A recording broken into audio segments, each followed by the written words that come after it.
evening, you're with ET Now. This is the India Development Debate. I'm Sandeep. Gurumurthi joining in from the News Centre in Mumbai. Joining me in Delhi is my colleague and co-anchor Supriya Shrinate.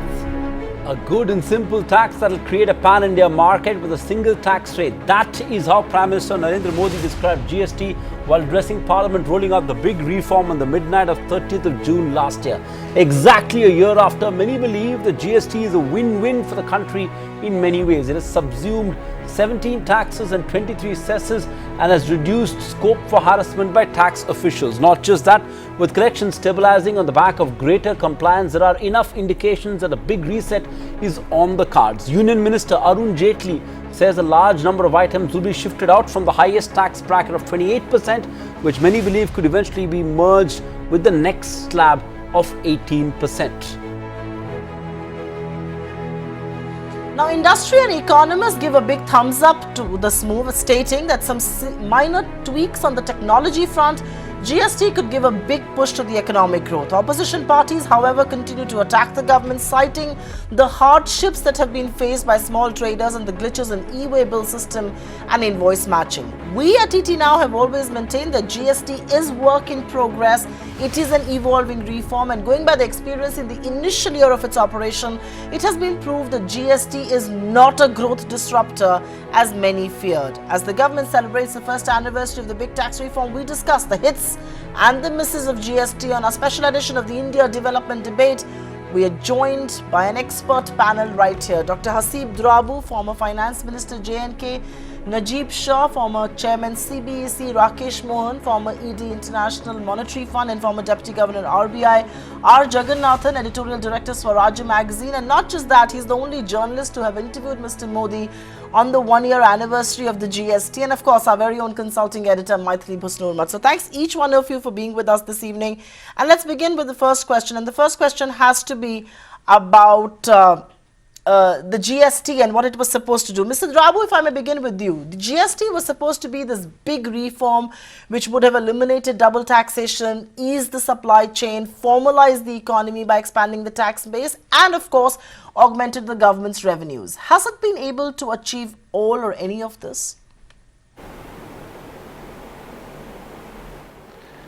I think we have come a long way, 1 year, but we have a long way to go. I mean, as you yourself said, it's a work in progress.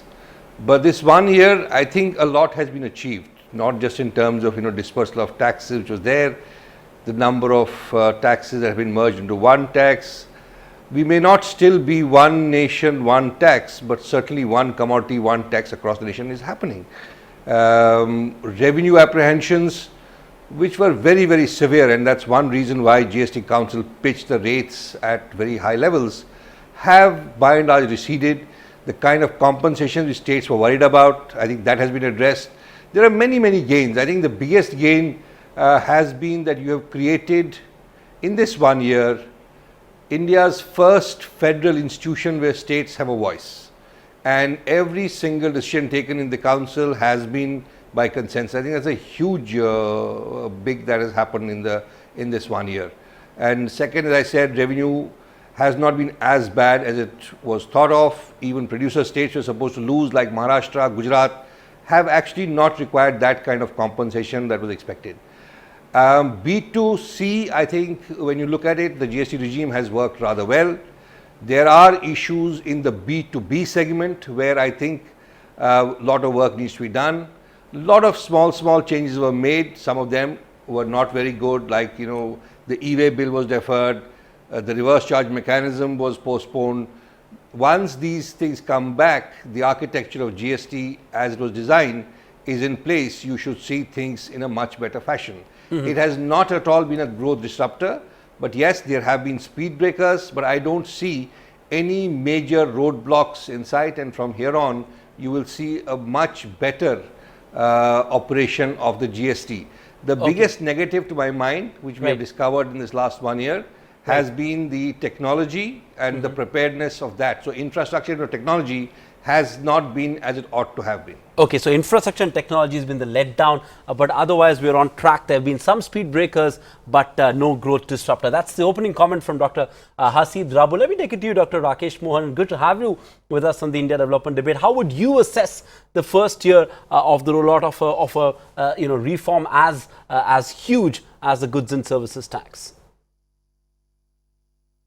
Yeah, no, I think that first what I would like to say is that just the implementation of the GST, which is a very, very complex task, to be able to do that relatively successfully in as large and varied a country as India is really creditable for the government. I don't have enough information on the actual collections and how efficient it has been, but as far as one can tell, basically it is working. And so I think that, as I said, given the complexity of the task, this itself as a first year of operation is something that the country can be relatively proud of, because it's never been easy anywhere to introduce the equivalent of a GST. All right. Mr. Nadeem, let me come to you. Is a year too short a period to judge a watershed event like the GST which has been implemented? Are 12 months just way too short to judge the GST? I think so. I think we are being extremely harsh and unfair in trying to judge GST in so short a period as we are trying to do right now, because you'll appreciate the sheer sweeping nature of the changes sought to be brought, and as has been mentioned by the co-panelists, this was supposed to be supported by technology. I mean, the entire thrust of GST was that it's going to be technology driven. That did not work to the efficiencies which one had anticipated, and this accentuated and exaggerated the problems of GST. But please see the positives really, and the context in which GST was brought in, all of which are well known and which you rightly brought out in your introduction. The multiplicity of taxes, the multiplicity of rates, the multiplicity of laws, the arbitrage between states. So all that has been wiped away, apart from removing of the cascading of taxes and availability of credit paid in state A in yet another state, all of which were not happening at all in the past. So please look at the positives, give it some time. The GST Council, again, as has been mentioned, has been doing a splendid job of addressing concerns and rectifying those mistakes, and technology should improve, and GST going forward will have to only improve. That's the only way forward. Fair point. Maitri, comment on that. There seems to be broad consensus so far on the panel, and I reckon you tend to agree with the sort of view of the panel here as well. But the point on revenue, Maitri, because that's an important consideration, because GST, while you could argue what impact it would have on the broader macro economy, it's been only 1 month in the last year when GST collections topped the 1 lakh crore mark. So how are you going to assess the success of this taxation reform from the point of view of revenue collection? Well, even if we were to look at it purely from the point of view of revenue, Sandeep, it's important to remember that GST was to have an impact on the revenue collection, not only of indirect tax, but even more critically on direct tax collection. And if you look at the CGA numbers, the fiscal numbers for April and May that have been released right now, you will find the gross tax receipts for April and May are as much as 50,000 crores higher than in the comparable period of the last year. Now, only a part of it, of course, is GST, a part of it is direct tax. But overall, as you can see, there's a sheer buoyancy in taxation that perhaps we never envisaged. As Haseeb said, even the producing states are now realizing that they are actually collecting more than they had envisaged earlier. So far, clearly, as far as revenue collection is concerned, I think that is one area on which we really need not have any doubts. And that 1 lakh crore per month that we are targeting for this fiscal is certainly likely to be achieved, particularly if the economy also looks up. So I think on the revenue front, clearly GST seems to be a win-win. On the other fronts, there might be certain questions. They might say it's incomplete, it's a work in process. But certainly, in the far as revenue is concerned, I think we can be very sure that GST has certainly delivered. And with the e-way bill and reverse charge mechanism coming in, I think it will more than deliver. All right, so you believe revenue isn't really a big concern, and that was exactly my question to Jaggi, because I think a lot of commentary has been made out there how in the last 12 months there's only just 1 month in March where revenue collections have actually crossed that 1 lakh crore mark, which is important for the GST to be successful. But now the commentary from the government and experts like yourself seem to suggest that revenue isn't a concern. Jaggi, you've had a conversation with the Prime Minister and you've done your own analysis as well. Has revenue as a concern receded? Some of the rate and the base gains of GST are perhaps getting reflected in the direct tax collections as well. Is revenue no longer a concern for the GST? Yeah, I think the overall collections, anything above 95,000 works to the comfort level of the government, and once you cross 1 lakh crore, they will be in song, and they expect that once you do that, you can start reducing the number of products that are there in the 28% range and pare them down that list substantially and bring it closer to the middle rate. So I think those things are not there. I think the concerns now are largely about how to improve compliance, how to make compliance very, very easy for smaller and smaller firms. That is the area in which I think both the government and the administrative authorities of the GST network and others are focused on. And even the Prime Minister, I think the point he made about not having one rate was largely to dispel this is a nonsensical talk among some economists that you would have had a simple GST if you have only one rate. I think we can always dream about the ideal, but in a country like India, can you ever politically sell the idea that something that is a luxury good should be taxed at the same rate as something that's a commonly used good? I mean, that is what he meant by milk and Mercedes, not specifically those two products. So I think he was trying to set the political economy tone right, that this will never be a regressive tax. It will be progressive to some extent, but it will be easier and easier to comply. That was what he was trying to imply and suggest, and he sent a message strongly on that. Absolutely, he did, and that's something that we will debate. But before we get to rates, Dr. Drabu, a quick point on compliance. The last available data says that there have been 106 lakhs registrations under GST, but only 72 lakh returns have been filed. Do you consider this as a tax base widening, or is the gap between registration and return filing a cause of concern for you? No, it's not a cause of concern. If you see over time, it has improved quite a lot. The compliance has improved. Please also recollect that in the first 3 months, we changed the forms, changed the formats. The GST Council was still struggling to put in place a format and a form that is not complicated. Plus also, you need to understand that we are now getting into the tax ambit those who are not in tax ambit. My concern emerges from something related, which is that once you don't have the reverse charge mechanism in operation, whereby formal businesses get tax credits from those that are in informal segment, the supply chain networks of the industry break down. Today, the big businesses are not buying in from the small ancillary units because they can't avail of tax credits. Now, if reverse charge mechanism is brought in, you will see this compliance at a much higher level. I think that's the real concern now, that we need to not kind of tamper with the original architecture of GST, which we had to do. I was a part of the council that time when we stopped the reverse charge mechanism and we stopped the e-way bills, because the technology was not able to handle it. As we go along, these things will even out. The important point which Maithili made is that you need not look at, I'll go to the revenue for a bit, because the important point is what is cooked in the kitchen is not decided in the kitchen. What you get out of GST is not only in GST.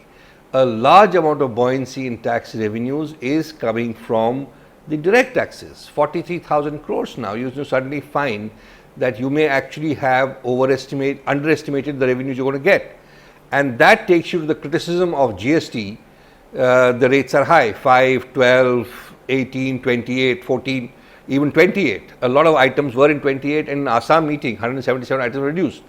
Given the revenue record now, be it tax or revenue is fungible, it doesn't matter which source it comes from, you are now in a position to actually start thinking about merging 12, 18 and 14 into one rate. So you will come from 5 to 3 rates, and this should be possible in the next 2 to 3 months. Second, What will again give it a huge thing is that you can trim down the 28% rate. For instance, now today's the macroeconomic concern is growth, then the first thing you need to do is to bring out construction out of the 28 bracket and take it to 18% bracket. You will kind of do those kinds of changes which have not been possible in the first year, because first year, too short a period, you were struggling, it was, deadlines were there, technology was not supporting us. So in a sense, now this year you should see all the basic concerns that were there will recede. However, and since there is complete consensus in the panel, I would like to raise a note that customers have not benefited from GST, and that is where the perception and the optics about GST gets built. Today what has happened is that everywhere, be it restaurants or others, other products, the customer hasn't seen the impact of GST translating into his payouts. And the reason for that is that we still have a system, a pre-reform, pre-GST system called the maximum retail price, MRP. Invariably what has happened is GST has been put on top of MRP. I have been arguing in the council and outside that we need to abandon the anachronistic system of MRP, which is a part of the old license control Raj, and allow GST to function so that you will see a drop in prices over the next 12 to 18 months, and that's when GST will become a good and simple tax for the customer. Today, it is not so on the ground. The customer is unhappy, whether it's in the restaurant or otherwise, and that needs to be addressed. Right. I can say it on national television, I think it's exorbitantly expensive to go out there and eat. At least the service tax is huge right now at 18%, and it does pinch you each time you order. But Rakesh Mohan, low compliance has been a concern, but do you believe it's due to complicated return filing process, or is it a deeper problem of tax evasion that is prevalent across the trader community? I'm not trying to asperse charges here, but we've seen inherently Indians do not like to pay taxes. And is that a function of tax evasion, or is this a function of complex compliance? It's obviously, I think, it must be, as I said before, I want to make sure I get that through, that I do not have enough personal information to give intelligent comment on actual issues on the ground in compliance. I can only make some in-principle guesses. One, that it is a complicated structure. Even with a simple structure, given the fact that we have many smallish traders, smallish manufacturers, smallish intermediaries, that they would have difficulty in doing all the filing of all the returns that are required, and also to have the adequate IT systems, etc. So I'm sure that must be part of the problem, but I would still regard those as teething problems, and that I would expect them to go away as time goes on. The second thing I would say is that just from my own very, very limited experience, because I'm only in the country about 2.5 months in a year since I'm teaching abroad, that my experience in dealing with just small things, that you still have a significant number of merchants wanting to have cash and giving you the option of saying, look, if you give cash, you don't have to pay tax, rather than giving a receipt and taking the tax. And ways and means have to be found really of curbing that. And that does mean a machinery for enforcement and compliance, but I quite frankly don't see much of a difference in a very, let me emphasize, very limited personal experience. Mr. Najib Shah, I want you to come in on the broader point of invoice matching. I remember we had you on a panel on this very program soon after the roll of GST, and you made a strong case for why invoice matching needs to be there, even though the government discontinued. Will invoice matching, do you believe, will it increase the tax base? Should it be reintroduced just yet, especially given how tardy, given the issues that traders had to start with? Do you believe Indian industry and trade is ready for invoice matching now? I do believe invoice matching is necessary, and to the best of my knowledge, it has only been postponed. It has been only shelved for the time being till such time technology settles down. Invoice matching again was one of the crux on the basis of which the entire GST architecture was being built upon. I take the credit. I ensure that I do so only on the basis of taxes having been paid by somebody else. So this is a key feature of the GST, and again technology was supposed to make this happen. So I believe that invoice matching will take place. I believe that all that has happened is that it has been postponed. Once the return filing process gets stabilized, once the returns itself, the nature of the returns itself get concretized, because there is again a committee looking at suggesting a return filing and the features which need to be captured, I think invoice matching will happen, and that should be the ultimate solution for evasion. Remember, evasion now is much more sophisticated than what it used to be, in the sense that it is input tax credit which tends to get misused. And this is something which has been coming out in the last few days, that as much as 4 lakh crores of credit has been taken as against 1.5 lakh crores or 1 lakh and odd crores of GST payment. Now this is a huge amount of mismatch, and this is something we always noticed in the erstwhile central excise and service tax regime too, of credit being incorrectly taken. So these are areas where I'm sure the government will look at closely and try to address them. So yes, invoice matching should happen, and I think will happen. Okay, invoice matching will return. It has just been postponed, in fact suspended for just 6 odd months. But Jaggi, I think the point that you made earlier, milk versus Mercedes, is just perhaps a differentiation between the categories of goods that are going to be taxed. But is this clamor for single GST rate perhaps just an ill-informed political rhetoric? Is it going to be ever feasible in a country like ours to, like the Prime Minister says, tax milk and Mercedes as the same rate? And you know, the Prime Minister talks about Mercedes, and very interestingly, when you meet Mr. Arun Jaitley, he keeps talking about a BMW. So I think they have a thing for German cars there. But yes, all jokes set aside, I mean, is this just merely political rhetoric, political opportunism to today say it should all be taxed at the same rate, cap it at 18%? Is it going to be possible in a country like ours, where purchasing power parity is just so different from one section of the society to another? Look, I think the optimal rate structure we can aim for is a 3-rate structure, where you have a reasonable middle rate and a small number of goods at the top rate, and some more and items of very common consumption but not mass consumption at the non-merit rate. So we can probably converge towards that. To expect a complete single rate would be completely unacceptable in India's political economy, because I think if you see by the same yardstick, why don't we ask for a simple flat income tax rate? Why don't we say it's far simpler, because after all income tax involves all of us, whereas GST involves only businessmen. It's a far smaller subset. So if we keep arguing that we must move to a flat rate, then I'll agree that you can move to a single rate in GST as well. But the thing is, simplicity should not be confused with the need for some degree of appreciation of the inequality of resources for people buying products at various ends of the market spectrum. And I think in this political economy, it is stupid to even imagine that you can go to a single rate. It's a fair point. It's sort of a sort of illogical point in some sense, isn't it? But Maithili, on hindsight, and the point that Dr. Drabu spoke about just a short while ago, now that we have the benefit of hindsight, while most experts were critical of the rate structure and the high rates, but given that 1 year of revenue flows, do you believe in hindsight the GST Council was right in getting this structure, this multiple rate structure, pitching the rates a little bit on the higher side, and is a revenue comfort commentary, and indicated that multiple rate slabs will converge now sooner than later? Dr. Drabu spoke about the possibility of something happening in the next couple of months itself, and maybe moving some items from a 28% slack to the 18% slack, or converging the 12 and 18% slack. Is there now a case for that to happen?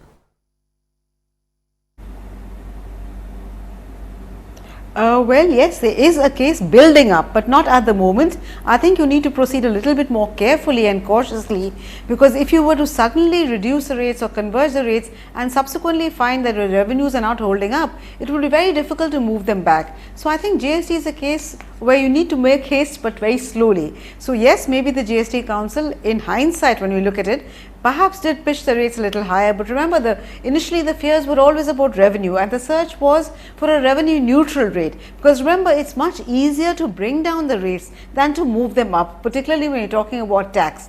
So I think the GST Council did very well. to initially go in with multiple rates and so many slabs, and then as and when the revenue stabilizes and looks up, then move it down. And I think there one really cannot fault the GST Council. I think they've done a remarkable work, not only of fixing the rates like this, but also moving in unison. There has been complete unanimity, and that if you look at the diversity of our country and the number of states involved, the number of political parties ruling in these states, I think it's really been a remarkable achievement. Oh yes, I mean, I think almost everything has been passed with, consensus. There's just been one dissent so far in this council. So there's quite a bonhomie there. I wonder if that bonhomie will stay beyond 2018 and in a run up to 2019. But Dr. Rakesh Mohan, just to elaborate on that point further about rates coming together and merging of rates, the industry lobby groups are pushing for a cess. If 28% were to go, a cess could come in, is some argument that has been made. But isn't that distortionary? Isn't that against the very letter and spirit of an already very complex GST structure? Yes, of course they do. And of course, the issue with the cess is that they are not shared with the states. So that also not in general a good idea for cooperative federalism. Okay, let's assess the impact of GST on inflation, which is another sort of, yardstick to assess GST. And Dr. Rabu, you spoke about it, but has GST been non-inflationary, or is it non-inflationary because of low compliance, or is it non-inflationary because rates went down in November and January, or is inflation under control due to other factors, GST not having a bearing? How would you assess the impact of GST on keeping inflation under control? Before I come to GST, I just want to pick up a couple of things I want to respond to. This is more like a debate, and I mean, talking about the cess, which Dr. Rakesh Mohan referred is not shared. Cess was required because it was a means of financing the compensation promised to the states as per the law. So it was not really, it's something that the moment compensation of states is met, you can abolish the cess. So in some ways, it's not like what used to happen in earlier times that cess was not shared with states. This amount of cess that is put above 28% for demerit goods was supposed to fund the states, and in fact is funding the states. So that's one part. Second, in terms of the rate debate, this 0, 5, 12, 18, I don't want to kind of bring in we always say this India, diverse country, political economy. It's very, very simple. You had 0, 5, 12, 18, 28, 5 rates. That's it. Now 5 rates, 12 and 18 merged to 1. It comes to what Jaggi was saying, a 3-rate structure. So you have one median rate, you have a demerit good rate, and you have a merit good rate. Nowhere in the world will you have one rate. It doesn't function like that. So while for polemics you may want to say multiplicity of rates, where it got complicated is when we started putting bullion rates separately. But basic architecture of GST, 5 rate from thousands of rates, with the hope that within a year and a half, 2 years, it will come to a 3-rate structure, which is your basic merit good rate and a demerit rate and a median rate. So you want to pitch it. Now we pitched it high because one was getting into uncharted territory. We didn't know there were 30 states, consent had to be built, and I was there for a year, or perhaps more than a year, 2 years, 3 years part of the council. Amazing consensus built by Mr. Jaitley as the chairperson of this, and catering to every state's concerns. We had producer states, we had consumer states. J&K was a consumer state. We were hoping to get more. Maharashtra was very worried, so was Gujarat. All that in some ways has been settled. The other issue in terms of small businesses which were discussed here, there is a thing of a composition scheme, which has only one tax, 1%, 2%, 3%. Avail of it and small business are taken care of. So I think one of the things that we need to do is to aggressively propagate the whole structure of GST, which is not so well known right now, even among businesses. There is a composition scheme available to small businesses. No returns to complicate to be filed. Just declare under composition scheme, pay a tax of 1% for certain category, 2 for certain, 3 for certain, and be done with it. Now, as regards the macroeconomic, it is very difficult at this point of time to insulate the impact of GST on inflation. You had supply side shocks which have pushed inflation. I have not seen a direct impact of that at the WPI level. At the CPI level, yes, there probably is, not yet captured, because we haven't got that kind of data into the thing. as I was trying to hint earlier as well, a large part of the failure of GST in the optics and the perception has been that prices haven't come down. This hasn't come down because you have a system of the MRP which is distorting the goods prices. If that stabilizes, you will see a significant drop and a benefit to the customers, which is where inflation starts becoming a issue. I personally don't see at the moment where I would see a direct established causality between GST implementation and inflation at the WPI level, no, because it has worked rather well because you've taken input as credit at that level. As I said, B2C hasn't worked well, has worked well, B2B hasn't, within businesses hasn't, because small trade has been left out. Now, if the full system works, I don't see any reason why you would have GST fueling inflation, and the past year, for whatever data I have looked at, there has not been an impact on inflation, adverse impact. Maitri, I want to come in on that because you, the inflation expert on this panel right here, Dr. Drabu believes that, it has not been inflationary.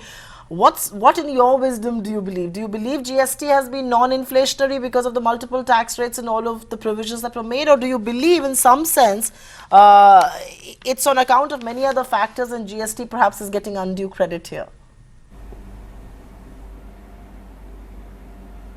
Well, yes, it's very difficult to isolate the impact of GST alone on inflation, because if you look at prices now, fuel prices have gone up because of international prices moving up. So to attribute that to GST would be very wrong. So whenever you're looking at macroeconomic variables, there are so many factors that go into determining prices. So it would be very difficult to completely isolate and say what is the impact purely because of GST and what is the impact because of other factors. Also remember, GST has increased the prices of most services. So depending on the consumption basket, if you look at CPI, in the CPI, services constitute a relatively small part of the consumption basket. So there you will not feel the impact of higher prices of services. So overall, given the way the CPI basket is constructed and given the difficulty of isolating the impact of GST alone on prices, it is very difficult to say. But certainly one can say that GST has not been a cause for pushing up prices. To that limited extent, one can make the statement,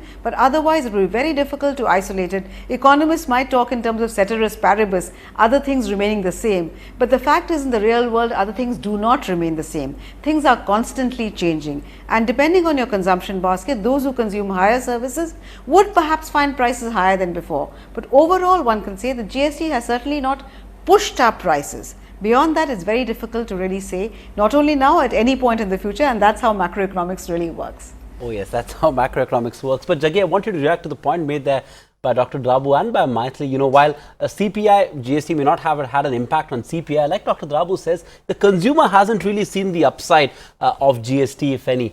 Service tax at 18% hits the sort of affluent middle class hard. It's only a matter of time before, this service tax begins to show in some parts of the economy. Services, after all, do make a substantial chunk of our GDP. So, your assessment of the impact of GST using this, benchmark.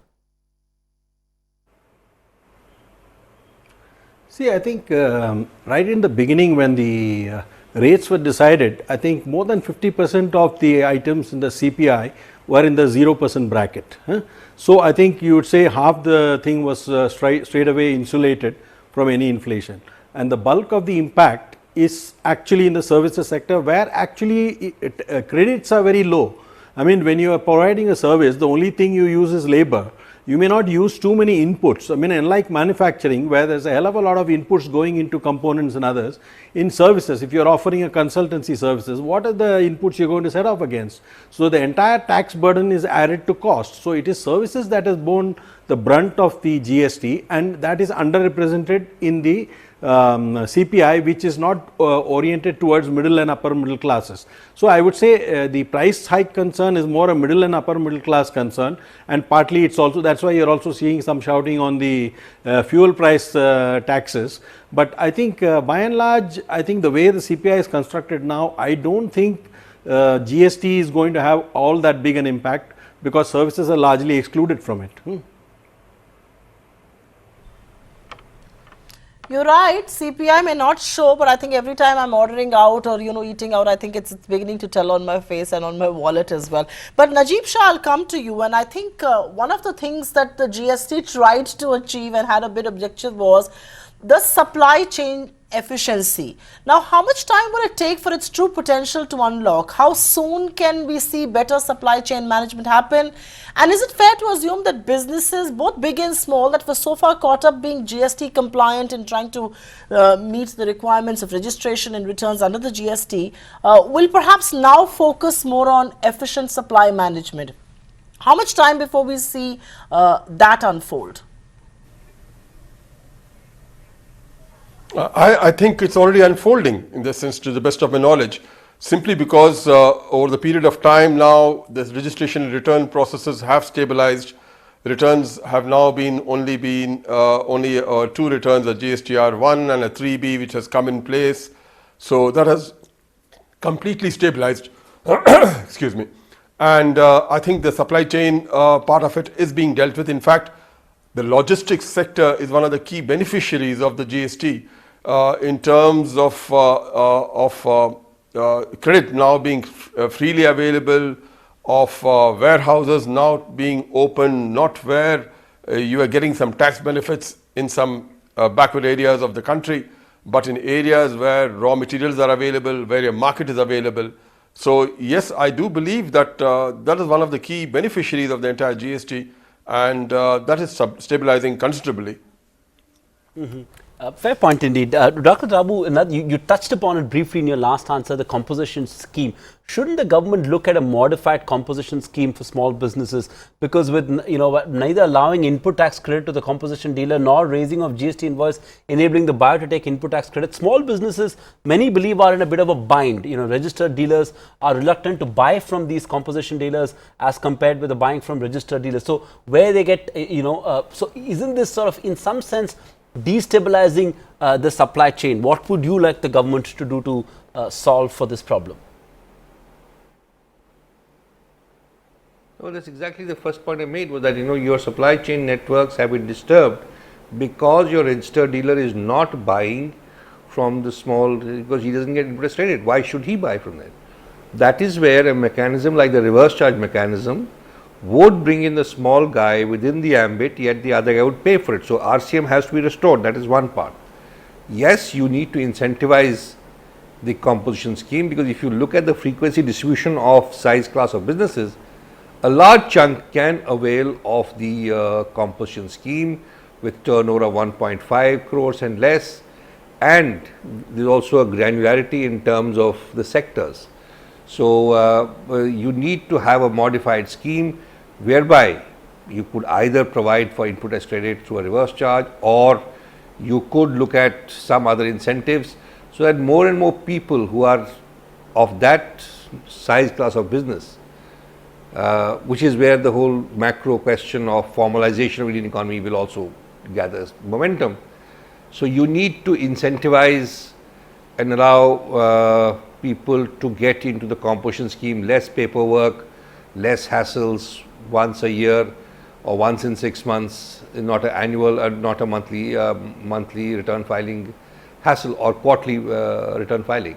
So if you can make it simpler, look at it more sector specific, and incentivize the composition thing, you should see the supply chain networks that have been distorted. There is also an issue which Dr. Rakesh Mohan did allude to. I think there is an issue which goes beyond the economics, which is the value system of doing business.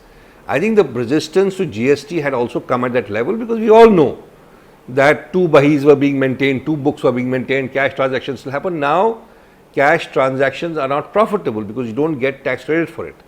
So in a way, it's a resistance of that, the value system of doing business. Can I do everything in a proper formal manner and not resort to cash? So I think that's where the resistance comes in, and that has to be addressed. I think that's a key issue that we didn't debate much, is that the GST brings in a change in the value system, especially at the level of businesses that we are talking of in the composition scheme, which have been in some way disturbed by the GST. The whole supply chain network has been disturbed by GST, and that needs to be addressed. I think that's a key issue for me, that is one key issue, and MRP is the other key issue, which will address two segments, two stakeholders, small businesses and customers. Right. They need to be addressed.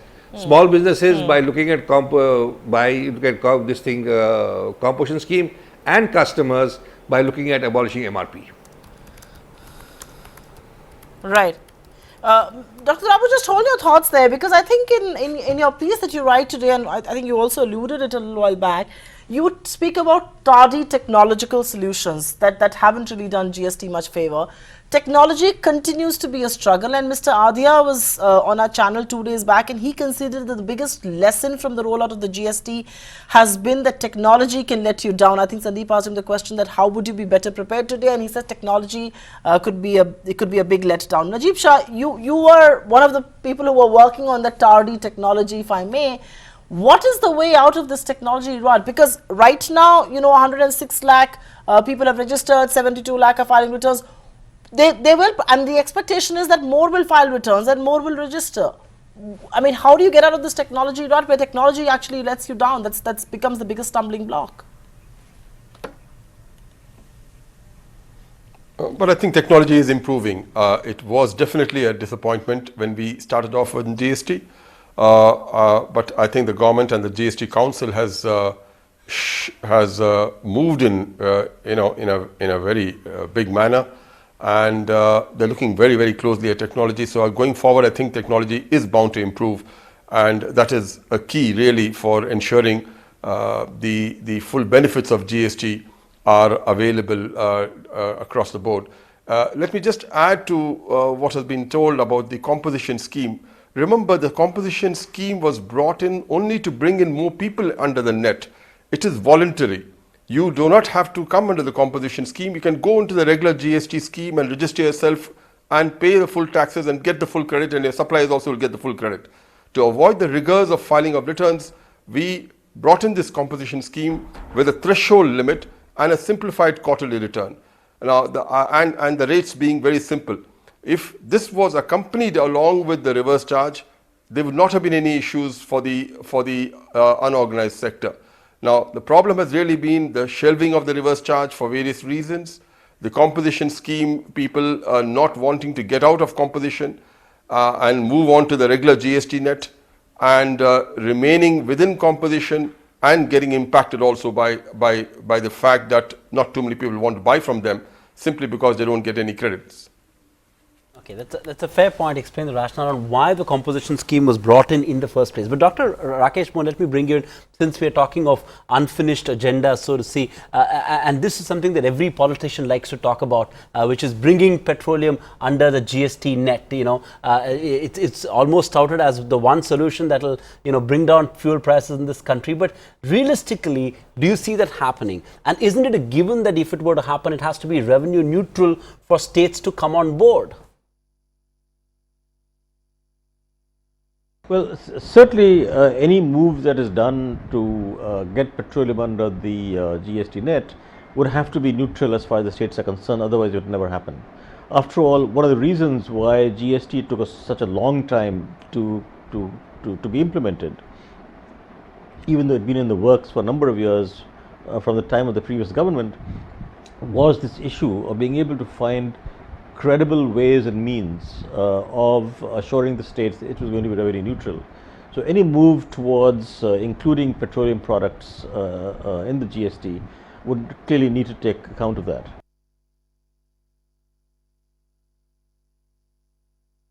Okay, Jackie, I do want to come to you, and I think as far as petroleum is concerned, you speak to both ends of the political spectrum, and everybody wants to bring it under the GST, but nobody ever tells you that revenue neutral rate may make it more expensive, states may not agree, we are too close to elections, who's going to convince them? BJP could not convince its own elected governments to cut VAT, nor could the Congress. How are they going to get the governments on board for including it under the GST? But will Mr. Modi be willing to stake his political capital on bringing fuel under the GST before elections 2019? No, absolutely not. It's never going to happen, at least in the foreseeable future. Petroleum is not going to come under GST for the simple reason that, say, states, there are two reasons. One is in the federal structure, states have no revenue freedom except through petroleum. You see, petroleum is the federal tax, I mean, what gives them separate powers. GST Council is one big pot in which every state does not have that big a voice. Whereas petroleum is money for jam that they can use to do whatever they want, whether it's a farm loan waiver or whatever it is. So why would any chief minister want to give up that thing and say, okay, throw it into the GST pot, and after this I don't control the revenues anymore. So I think that federal argument is very strong with states. Secondly, a huge chunk, I mean the bulk of the taxation at the state level is ad valorem, as you know. Central taxes are more specific, like you add 2 rupees and 8 rupees and 11 rupees to petrol and diesel, but in the state level it's a value added tax. So it keeps going up with the price. So states are very happy with it. So why would they want to sacrifice that? So I don't think seeing is happening. And even if they agree to it, you will end up having such a huge tax over and about 28%. You will have to add a cess, some 70-80% cess on top of that. What is the advantage in bringing it? I don't see the point. I think it's only when petroleum as a share of total state revenue shrinks to a level where it does not matter, it is now just a normal kind of good, then states will start agreeing to it. I don't see it happening in the next 1 or 2 years, and certainly not in an election year.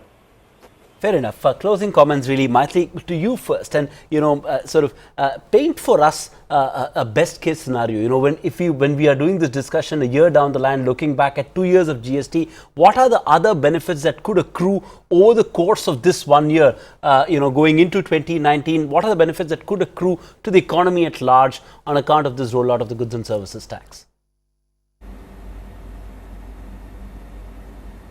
Well, I would expect the GDP growth. Remember, there was a prospect of a 2% increase in GDP growth. That hasn't happened as yet. And though, as I said, it will be very difficult to attribute it to GST, to the extent that there is formalization, we have some kind of a national market, and we have increased revenue collections, which both the union as well as the states can allocate to areas where you do need that extra push. I think GST would be able to deliver considerably in the next year, because as we go on, the initial glitches have been largely eased. The remaining glitches, the operational glitches, remember, most of the glitches that still remain are in the operational domain, in the area of technology. And as these get eased, I do expect GST to deliver on a number of counts. So everything gets eased and GST should deliver on a number of counts, and I think the one selling point of the GST was that it's going to add about 1 to 2 percentage point to a GDP growth. Dr. Rakesh Mohan, when do you see that happen, and do you see that happen at all? I think that will take quite some time, although I have some skepticism on this in this regard, because having been involved in the economic policy making process from essentially the early 1990s or late 1980s until around 2010 or thereabouts, that we've had a really very radical tax reform, which I would rank as among the most creditable in the world over these 25-30 years. However, the reason for my skepticism of a big kick in terms of GDP growth from the GST reform arises from the fact that despite the huge reform, real cleaning up of the customs duty structure, the excise duty structure, the state sales tax structure, culminating in the GST, and also real cleanup in the income tax rates, the corporate tax rates, just all over the whole tax system. With all that change, we've neither seen a big kick in that you can ascribe to tax changes in GDP growth, nor have we seen a big change in the tax GDP ratio over this whole 25-30 year period. So whereas I'm fully in support of implementing GST for efficiency reasons, to say that I expect a 1% kick in GDP growth, I think is a bit of a stretch. But yes, they should have some impact on making the economy more efficient, and hence a somewhat higher GDP growth over the medium and long term. Okay, look for efficiency gains, not necessarily a GDP kicker, says Dr. Rakesh Mohan. Dr. Drabu, let you have the last word. Do you agree with that assessment? Important to strike a cautious note, not be too ambitious in terms of what GST can or can't do for the economy at large? Or do you believe, like many in the industry, the GST should bring with it a 1 to 2% upside in economic growth in the medium term? I completely agree with Rakesh on this. I mean, efficiency gains will ensure that one doesn't have to kind of tinker around too much to ensure that the kicker comes in from there. The real concerns at the political level for GST will come in at the fiscal federal level. I am not at all in agreement with what Jaggi said. This is this scare in the southern states that fiscal federalism has been lost. I have a contrary view on that matter in terms of petroleum products. I think what you need to look at is not subsuming it in GST, but working at state GST for it. At least let the system be the same. Then you will get the same efficiency gains that you would not otherwise get and not have the same cascading impact. So, as a transition phase, you can look at having a GST 2 with uniform principles for each states, and then eventually, as he said, when the revenues become marginal, move on to the GST kitty. So, broadly, the last words really is that the biggest gain out of GST has been that you have India's first genuinely functioning federal institution where states have a voice, nothing else, and the DNA of it has been created in a manner in which everything is being driven by consensus, and that's a big gain for a country which has 30 states, 30 governments and that level of diversity. All right, on that note, thank you very much indeed, Dr. Haseeb Dravid, Dr. Najib Shah, R. Jagannathan, Maithili Bhusnur, and of course Dr. Rakesh Mohan for joining us right here on the India Development Debate as we sit and discuss the 1 year of the GST, what has been achieved and the milestones that still need to be accomplished. GST clearly is a reform move with multiple objectives to achieve, from revenue augmentation to widening the tax base to more formalization of the economy to, of course, efficient supply chain management. Now, we at ET Now do strongly believe that GST is a reforming process and it will continue to evolve. Yes, the execution was far from ideal to begin with, but to expect a perfect GST from day one was always perhaps going to be a piped dream. The recipe to make GST a grand roaring success is not just the job of policymakers and tax officials, but it will entail a behavioral shift. We have to aspire to be a nation of taxpayers and not tax evaders, and we will all have to resolve to do that irrespective of whether the taxman comes calling or not. Thanks for being with us in this special telecast of the India Development Debate. But before we leave you for tonight, we'd like to take pride and tell you about an important programming initiative. Times Network and the Association of Mutual Funds in India recently launched Jan Nivesh, a pan-India campaign that will help the common man secure their financial future by investing 1 day's income into mutual funds every month. We launched the initiative last Wednesday, and in just over 5 days, we've had an overwhelming response with well over 1 lakh people already having taken the pledge to invest their 1 day's income into mutual funds. You too can join the movement and take the pledge by giving a missed call to that number that's flashing on your screen, or by visiting our website www.jannivesh.in. Stay tuned to the channel as we'll be bringing you regular updates on the progress of Jan Nivesh. Timed out on this edition of India Development Debate. Up next is Top 10 at 10.